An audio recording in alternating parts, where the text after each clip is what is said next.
ചില ആളുകളുടെ മരണങ്ങൾ അവരുടെ കുടുംബത്തിന് മാത്രമല്ല മറ്റു പല ആളുകൾക്കും വളരെയധികം വേദന ഉണ്ടാക്കുന്ന ഒരു കാര്യമാണ്. മരണം എന്ന് പറയുമ്പോൾ അത് പ്രത്യേകിച്ച് ആത്മഹത്യ കൂടി ആകുമ്പോൾ ആ വേദനയുടെ ആഴം കൂടും. ഇപ്പോൾ ഞാൻ പറഞ്ഞു വരുന്നത് അനൂപ് എന്ന് പറയുന്ന ചെറുപ്പക്കാരൻ, ഒരു സംഗീതജ്ഞൻ, അധ്യാപകൻ ഒക്കെ ആയിട്ടുള്ള ഒരു മനുഷ്യൻ ഒരു സുപ്രഭാതത്തിൽ നമ്മുടെ എല്ലാം ഇടയിൽ നിന്നും ഒറ്റയ്ക്കിറങ്ങി പോകുന്നു എന്ന് പറയുമ്പോൾ ആ വേദന ഒരുപാട് ആളുകളിലേക്ക് കൂടുതൽ ആഴത്തിൽ ചെന്നെത്തി എന്നുള്ളതാണ് വസ്തുത. കഴിഞ്ഞ ദിവസം അന്തരിച്ച അനൂപിനെ കുറിച്ചാണ് നമ്മൾ സംസാരിക്കുന്നത്. നമുക്കെല്ലാം അറിയാം നമുക്കിടയിൽ ആ മനുഷ്യന് എത്രത്തോളം ഒരു ഇമ്പാക്റ്റ് ഉണ്ടാക്കിയിട്ടുണ്ടെന്നുള്ളത്.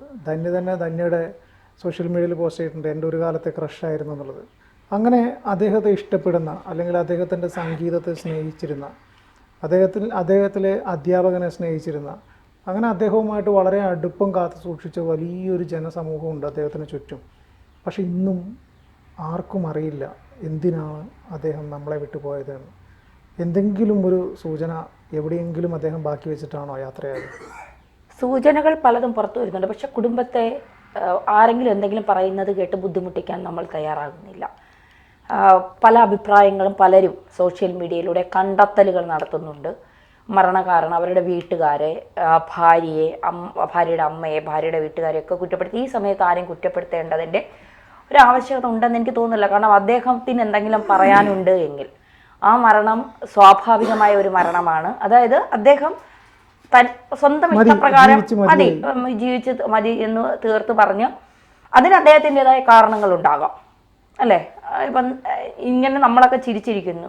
നാളെ ഞാൻ മരിക്കണം എന്ന് എനിക്ക് തോന്നിയാൽ, ഇന്ന് രാത്രി പോയി മരിക്കണമെന്ന് എനിക്ക് തോന്നിയാൽ പ്രത്യേകിച്ച് കാരണമൊന്നും ഉണ്ടാകില്ല. എനിക്ക് മരിക്കണമെന്ന് തോന്നി, ഞാൻ മരിച്ചു, അത്രയേ ഉള്ളൂ. അതിൽ ചിലപ്പോൾ അന്വേഷിച്ച് പോകുമ്പോൾ ചിലപ്പോൾ നമ്മുടെ മാനസിക ബുദ്ധിമുട്ടുകളായിരിക്കാം, നമ്മൾ അനുഭവിച്ച കാര്യങ്ങൾ മറ്റൊരാളോട് തുറന്നു പറയാൻ കഴിയാത്തതിൻ്റെ പ്രശ്നങ്ങളായിരിക്കാം.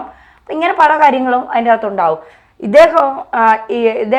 ഇദ്ദേഹവുമായി ബന്ധപ്പെട്ട് അത്ര നെഗറ്റീവായിട്ടുള്ള കാര്യങ്ങളൊന്നും നമുക്ക് പറയാനില്ല. അത്രയും നല്ല നെഗറ്റീവായിട്ടുള്ള ഒരു കാര്യവും പറയാനില്ലാത്തൊരു, എന്താ പറയുക, ഇപ്പോൾ ഇന്നൊരു മാധ്യമ പ്രവർത്തകൻ പറഞ്ഞത് വിസ്മയയുടെ ഫോട്ടോ കാണുന്നത് പോലെയാണ് അനൂപിൻ്റെ ഫോട്ടോ കാണുന്നതെന്ന്. സത്യത്തിൽ ഞാൻ തൃശ്ശൂരിലെ മംഗളത്തിൻ്റെ റിപ്പോർട്ടറായി ജോലി ചെയ്യുന്ന സമയത്താണ് ഇദ്ദേഹത്തെ ഇലഞ്ഞിത്തറ മേളം എന്ന് പറഞ്ഞുകൊണ്ട് ഇദ്ദേഹത്തിൻ്റെ ഒരു ട്രൂപ്പുമായി ബന്ധപ്പെട്ട് നടത്തിയ ഒരു സംഗീത പരിപാടിയിലാണ് ആദ്യമായി ഞാൻ ഇദ്ദേഹത്തെ കാണുന്നത്.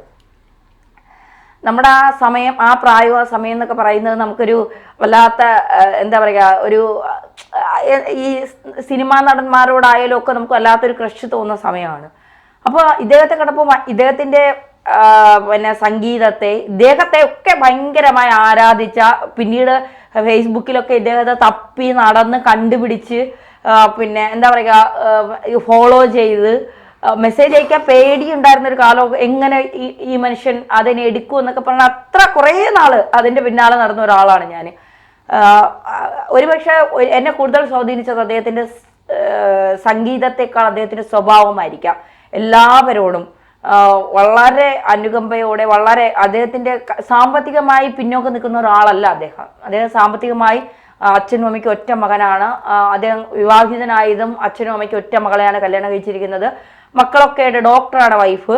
അപ്പോൾ നല്ല രീതിയിൽ കുടുംബം പൊക്കോണ്ടിരുന്ന ഒരാൾക്ക് മാത്രമേ, എനിക്ക് തോന്നുന്നു, ഒന്നുകിൽ അദ്ദേഹം എല്ലാം മറച്ചുള്ളിൽ ഒതുക്കിക്കൊണ്ട് അദ്ദേഹം ഈ സംഗീതത്തെ പ്രണയിക്കുകയായിരുന്നു. കാരണം തൊട്ടടുത്ത സുഹൃത്തുക്കളോട് പോലും തൻ്റെ ഫാമിലിയിൽ ഉണ്ടാകുന്ന വിഷയങ്ങളോ കാര്യങ്ങളോ പറയാൻ മടിച്ച, അല്ലെങ്കിൽ പറയാൻ മനസ്സ് തുറക്കാത്ത ഒരു ആള്, അതാണ് അനൂപ് മാഷ് എന്ന് പറയുമ്പോൾ എല്ലാവരും. ഞാൻ ഇന്നലെ അദ്ദേഹത്തെക്കുറിച്ച് ആലോചിച്ചപ്പോൾ ഞാൻ മനസ്സിൽ തോന്നിയത്, എന്നാലും മാഷെ നിങ്ങളിത് ചെയ്തല്ലോ എന്നാണ് എൻ്റെ മനസ്സിൽ ആദ്യം ഞാൻ വിചാരിച്ചത്.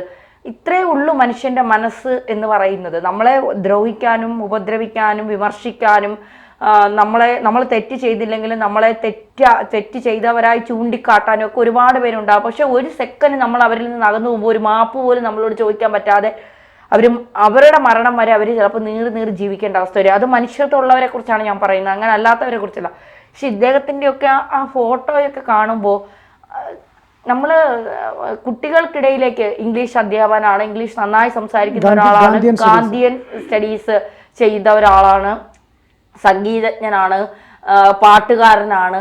അപ്പോൾ എല്ലാ രീതിയിലും ഒരു സർവകലാ വല്ലഭൻ അദ്ദേഹത്തിന്റെ മേഖലയിൽ അദ്ദേഹം അങ്ങനെയാണ് എന്ന് പറയാൻ കഴിയും. കാരണം കുട്ടികൾക്കൊക്കെ ഏറ്റവും ഇഷ്ടപ്പെട്ട, അദ്ദേഹം ചെല്ലുമ്പോൾ തന്നെ കുട്ടികൾ ഓടിക്കൂടും.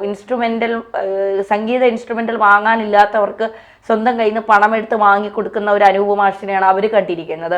അവർക്ക് പാഠങ്ങൾ പഠിക്കാൻ സഹായമേകുന്ന ഒരു മാഷ്, സംഗീതത്തെ സ്നേഹിക്കുന്നവർക്കൊപ്പം നിന്ന് അവരെ ചിട്ടയോടുകൂടി പഠിപ്പിക്കുന്ന ഒരു സംഗീത അധ്യാപകൻ, അങ്ങനെ ഒരുപാട് മേഖലകളിൽ പ്രവർത്തിച്ച ഒരാൾ ഒരു ദിവസം ഒരു ആത്മഹത്യാക്കുറിപ്പ് എഴുതുകയാണ്. നിങ്ങളൊക്കെ എന്നോട് ക്ഷമിക്കണം, എനിക്കിനി പിടിച്ചു നിൽക്കാൻ കഴിയില്ല, ഞാനിതാ പോവുകയാണ്, എൻ്റെ മരണത്തിൽ ആർക്കും ഉത്തരവാദിത്വമില്ല. സ്വയം എല്ലാ തെറ്റുകളും ഏറ്റെടുത്ത് ആ മനുഷ്യൻ ഈ ലോകത്ത് നിന്ന് വിട വാങ്ങുകയാണ്. ഇനി ഒരിക്കൽ ആ മനുഷ്യനെ കാണാൻ നമുക്ക് കഴിയുമോ? ഞാൻ ഇന്നലെ രാത്രി ഒക്കെ കിടക്കുമ്പോൾ ഞാൻ വിചാരിച്ചിട്ടുണ്ട് ജയശേ, ഒരിക്കൽ കൂടി ഞാൻ എൻ്റെ ഈ നമ്മൾ പ്രായമേറി വരുമ്പോൾ നമ്മളെ ചിന്തയിൽ ഇങ്ങനെ പഴയ കാര്യങ്ങൾ വരുമല്ലോ. അപ്പോൾ ഞാൻ പലപ്പോഴും ആലോചിച്ചിട്ടുണ്ട്, ഒരിക്കൽ കൂടി ഈ മനുഷ്യനെ പോയിരുന്ന് കാണണം, നേരിട്ട് കണ്ടിട്ട് ആ സമയത്ത് മനസ്സിലുണ്ടായ കാര്യങ്ങളൊക്കെ ഇദ്ദേഹത്തോട് തുറന്നു പറയണമെന്നൊക്കെ പല സമയത്തും നമ്മളിങ്ങനെ ആലോചിച്ചിട്ടുണ്ട്. എന്നാലും ഇങ്ങനെ രാത്രി ഒറ്റയ്ക്ക് റൂമിൽ കിടന്നപ്പോൾ ഞാനിങ്ങനെ വിചാരിച്ചു, ഇനി എപ്പോഴെങ്കിലും ഞാൻ ജീവിച്ചിരിക്കുന്ന സമയം വരെ ആ മനുഷ്യനോട് പോയി, എനിക്കൊരു സമയത്ത് ഞാൻ ഒരുപാട് ആരാധിച്ചിരുന്ന ഒരു വ്യക്തിയാണ് നിങ്ങൾ എന്നെനിക്ക് നിങ്ങളോട് പറയണം എന്ന് എപ്പോഴെങ്കിലും പറയണമെന്നുണ്ടായിരുന്നു. അതെനിക്ക് കഴിയില്ലല്ലോ. നമ്മുടെ യുവാക്കൾക്കിടയിലേക്ക് ഇലഞ്ഞിക്കൂട്ടം എന്ന് പറഞ്ഞിട്ടൊരു ബാൻഡുമായിട്ടാണ്, ഇലഞ്ഞിക്കൂട്ടം, ഞാൻ ഇലഞ്ഞിത്തറ മേളം എന്നാണ് പറഞ്ഞത്, ഇലഞ്ഞിക്കൂട്ടം എന്ന് പറഞ്ഞൊരു ബാൻഡുമായിട്ടാണ് അനൂപിൻ്റെ ഒരു പറ്റം ചെറുപ്പക്കാരും വരുന്നത്. വളരെ അധികം സ്വീകാര്യത കിട്ടിയ ഒരു ബാൻഡാണ് ഇലഞ്ഞിക്കൂട്ടം. അതിൽ നമുക്കറിയാം, നമ്മൾ ഈ ആന, ചെണ്ട ഇതൊക്കെ കൂടുന്നിടത്ത് പൊതുവെ മലയാളികൾ, പ്രത്യേകിച്ച് തൃശ്ശൂരുകാരാണെങ്കിൽ പിന്നെ പറയേ വേണ്ട, അവർക്കൊരു ചെണ്ടയും ആനയൊക്കെ ഉണ്ടെങ്കിൽ അവരൊരു 4 ദിവസം വരെ ഒരൊറ്റ നിപ്പിൽ നിന്ന് അത് ആസ്വദിക്കും. നമ്മൾ മലയാളികളുടെ ഒരു പൊതു സ്വഭാവമാണത്. നമുക്ക് ആനയും ഈ ചെണ്ടയോടൊക്കെയുള്ള വളരെ വൈകാരികമായിട്ടുള്ളൊരു അടുപ്പം. ഇവർ അതുപോലെ തന്നെ ചെണ്ട, പിന്നെ ഈ പറഞ്ഞ ഇടയ്ക്കയിലൊക്കെ അനൂപ് വായിക്കുന്നത് കേട്ട് കഴിഞ്ഞാൽ നമ്മളിങ്ങനെ അതിലേക്ക് വല്ലാതങ്ങില്ലേ, അതായത് ആസ്വാദകനെ അതിലേക്ക് പിടിച്ചിരുത്താനുള്ള എന്തോ ഒരു മാജിക് അത് ഇവരിലുണ്ടായിരുന്നു. ആ മാജിക്ക് നഷ്ടപ്പെട്ടതാണോ അതോ എന്താണ് എന്ന് ഇപ്പോഴും മനസ്സിലാകാത്തൊരു ചോദ്യചിഹ്നം പോലെ ബാക്കി വെച്ചിട്ടുണ്ട്. എനിക്ക് തോന്നുന്നു സംഗീതത്തെ സ്നേഹിച്ച അദ്ദേഹത്തിന് ഒരു പക്ഷേ പ്രശ്നങ്ങൾ കൈകാര്യം ചെയ്യാനുള്ള ഒരു ധൈര്യമുണ്ട്. ഈ ഒറ്റ കുട്ടികളായി വളരുന്നവരുടെ ഒരു പൊതു സ്വഭാവമായി ഞാൻ കണ്ടിട്ടുള്ളത് അതാണ്. കാരണം എന്താ വെച്ചാൽ അവർക്ക് വിഷയങ്ങളെ ഫേസ് ചെയ്യാൻ അറിയില്ല. കാരണം ഈ അച്ഛൻ്റെ അമ്മയുടെ ഇടയിൽ ഒറ്റ ആളാറ്റ് വളരുകയാണ്. അപ്പോൾ എന്ത് പ്രശ്നം വന്നാലും അത് ഹാൻഡിൽ ചെയ്യാൻ അച്ഛനും അമ്മയും ഉണ്ട്. എന്ത് പ്രശ്നം വന്നാലും അത് ഹാൻഡിൽ ചെയ്യാൻ അച്ഛനും അമ്മയും ഉണ്ട്. അപ്പോൾ അതിൻ്റെ ഇതിൽ ഇവരിങ്ങനെ അങ്ങ് ചുറ്റപ്പെട്ട് കിടക്കുകയാണ്. പിന്നെ ഇവർ ഭയങ്കര സ്വാർത്ഥരായിരിക്കും. ഇവരുടെ കാര്യങ്ങൾ പുറത്ത് പറയാൻ ഇവർക്ക് ഭയങ്കര ബുദ്ധിമുട്ടുണ്ടായിരിക്കും. മറ്റുള്ളവരുടെ കാര്യങ്ങളിൽ ഇടപെടാൻ ഇവർക്ക് ഭയങ്കര ബുദ്ധിമുട്ടുണ്ടായിരിക്കും. എല്ലായിടത്തു നിന്നും മാറി ഒരു ഇൻട്രോവെർട്ടായി നിൽക്കാനായിരിക്കും ഇവർ എപ്പോഴും താല്പര്യപ്പെടുന്നത്. എനിക്ക് തോന്നിയിട്ടുണ്ട് ഈ അനൂപ് മാഷിനെ കണ്ടപ്പോഴൊക്കെ ഇദ്ദേഹം എല്ലാവരോടും സംസാരിക്കുന്നു, എല്ലാവരോടും ഇടപഴകുന്നുണ്ടെങ്കിൽ ഇദ്ദേഹം ഉൾവലിഞ്ഞ ഒരു മനുഷ്യനാണെന്ന് എനിക്ക് തോന്നിയിട്ടുണ്ട്. കൂടുതൽ അങ്ങോട്ട് കയറി ആ നിൽക്കുന്ന സാഹചര്യങ്ങളെ പിന്നെ ലൈവായി കൊണ്ടുപോകാൻ അദ്ദേഹത്തിന് കഴിയും. പക്ഷെ അതിനപ്പുറം അദ്ദേഹത്തിന് ഒരു കാര്യത്തെ ഫേസ് ചെയ്യാൻ കഴിഞ്ഞിരുന്നു എന്ന് എനിക്ക് തോന്നുന്നില്ല. അങ്ങനെ ഉണ്ടായിരുന്നെങ്കിൽ നിസ്സാര കാര്യത്തിനാണ് ഇപ്പോൾ എന്താ പറയുക, നമുക്കൊക്കെ പറഞ്ഞു തീർക്കാൻ പറ്റുന്ന കാര്യങ്ങൾ മാത്രമേ അദ്ദേഹത്തിന്റെ ലൈഫിൽ ഉണ്ടായിരുന്നു എന്നാണ് ഞാൻ വിശ്വസിക്കുന്നത്. ഞാൻ പലപ്പോഴും പലരോടും പറയുന്ന ഒരു കാര്യമുണ്ട്, നമുക്ക് നമ്മുടെ ലൈഫിലെ എല്ലാ സ്വകാര്യതകളും തുറന്ന് സംസാരിക്കാൻ പറ്റുന്ന ഒരു ഇടം ഉണ്ടാവണം. ഇടം എന്ന് പറഞ്ഞു കഴിഞ്ഞാൽ ഒരു വ്യക്തി ഉണ്ടാവണം നമുക്ക്. അത് ഭാര്യയ്ക്ക് ഭർത്താവോ, ഭർത്താവിന് ഭാര്യയോ, അച്ഛനോ അമ്മയോ അങ്ങനെയൊന്നും ആവണമെന്നൊന്നുമില്ല. പക്ഷേ ഏതെങ്കിലും ഒരു മനുഷ്യൻ്റെ അടുത്ത് നമ്മൾ എപ്പോഴെങ്കിലും ഓപ്പൺ ആയിരിക്കണം. അത് നമ്മളെ ലൈഫിൽ വേണ്ട ഒരു സാധനമാണ്. കാരണം എന്താണെന്ന് വെച്ച് കഴിഞ്ഞാൽ നമ്മൾ വലിയ പ്രശ്നങ്ങൾ കൊണ്ട് നടക്കുമ്പോൾ അതിൻ്റെ ഒരു സൊല്യൂഷൻ ചിലപ്പോൾ അയാളുടെ കയ്യിലുണ്ടാകും. ഏത് ഒരു ലോക്ക് നിർമ്മിച്ചു കഴിഞ്ഞാൽ ആ ലോക്കായിട്ട് നിർമ്മിക്കണമെങ്കിൽ അതിനൊരു താക്കോലുണ്ടാവണം. സ്വാഭാവികമായിട്ടും ഏത് പ്രശ്നങ്ങൾ നമ്മുടെ ജീവിതത്തിൽ വരുമ്പോഴും അതിനൊരു സൊല്യൂഷൻ നമ്മുടെ കയ്യിലല്ലെങ്കിൽ വേറൊരാളുടെ കയ്യിലുണ്ടാവും. എന്ന് കരുതി നമ്മുടെ പ്രശ്നങ്ങൾ മുഴുവൻ നാട്ടുകാരോട് മുഴുവൻ പറഞ്ഞു നടക്കണമെന്നല്ല. ഏതെങ്കിലും ഒരു വ്യക്തിയുമായിട്ട് നമ്മൾ ലൈഫിൽ നമ്മുടെ എല്ലാ സ്വകാര്യതകളും ഉൾപ്പെടെ എല്ലാം തുറന്ന് സംസാരിക്കുന്ന ഒരിടം നമുക്ക് വേണം. അത് നമ്മുടെ സ്വകാര്യതയായിരിക്കാം, അത് വേണം നമുക്ക്. അതില്ലാത്തടത്താണ് നമുക്കിടയിലേക്ക് ഈ ആത്മഹത്യകളും അതുപോലുള്ള ചിന്തകൾ പോലും വരുന്നത്. അല്ലെങ്കിൽ നീ ഓക്കെ അല്ലേ നമുക്ക് ചോദിക്കാൻ ഒരാളുണ്ടെങ്കിൽ നമ്മൾ ഭയങ്കര സേഫ് ആയിരിക്കും. അതുപോലെ തന്നെ നമ്മൾ പലപ്പോഴും നമുക്ക് സ്ഥിരമായിട്ട് ഗുഡ് മോർണിംഗ് അയക്കുന്ന ഒരാൾ ഇവൻ എന്തിനാണ് എല്ലാ ദിവസവും നമുക്ക് ഗുഡ് മോർണിംഗ് അയക്കുന്നത്? പക്ഷേ നമ്മളതിന് വേറൊരു അർത്ഥത്തിലും കൂടെ ചിന്തിക്കണം. ഞാനിവിടെ ഉണ്ട് എന്ന് നമ്മളെ അറിയിക്കാൻ കൂടിയാണ് അയാൾ ഗുഡ് മോർണിംഗ് അയക്കുന്നത്. ഒരുപക്ഷെ ഒരു ദിവസം ആ ഗുഡ് മോർണിംഗ് വരാതായി കഴിഞ്ഞാൽ നമ്മൾ അന്നൊന്നും ചിലപ്പോൾ ചിന്തിക്കില്ല.